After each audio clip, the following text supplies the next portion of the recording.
government expressed its strong disagreement towards an article written by former Court of Final Appeal Judge Jonathan Sumption. This came as the British published an article titled "The Rule of Law in Hong Kong is in Grave Danger," 1 week after his resignation. He said that the court's decision to rule 14 defendants pleaded not guilty to conspiring to commit subversion is legally indefensible. Even though it does not necessarily mean rule of law is dead, he pointed out that the verdict is symptomatic of a growing malaise in the judiciary. The city is gradually turning into a totalitarian state, according to Sumption, and the rule of law is profoundly compromised. Chief Executive John Lee emphasized that a judge's professional expertise is in law instead of politics. A judge is entitled to his personal political preferences, but that is not a judge's area of professional expertise. A judge can like a particular system or dislike it.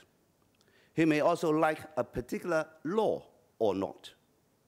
But his professional duty is to interpret and apply that particular piece of law in accordance with legal principles and evidence, whether he likes that law or not from his political stance. The leader pointed out that Sumption held a different position 3 years ago. In 2021, Lord Sumption refused to take part in a political boycott orchestrated in the UK. And he said then that people should not confuse rule of law with democracy.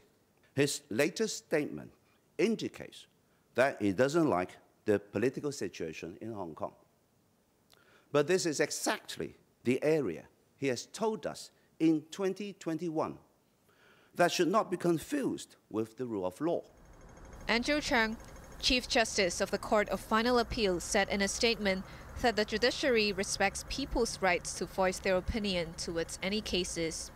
But comments should be made in an extremely cautious manner, as it could pose pressure or interference towards the courts. He emphasized that it is a serious allegation to claim that any verdict handed down by judges have been or may be influenced by political or external considerations. It must be duly substantiated and should not be lightly made, Chang said. He noted that it can be difficult to strike the right balance between protecting fundamental rights and safeguarding national security, and outcomes could sometimes be controversial. The Chief Judge stressed that it is one thing to disagree with the court's decision, but it is quite another to suggest that fundamental rights have been compromised due to political concerns.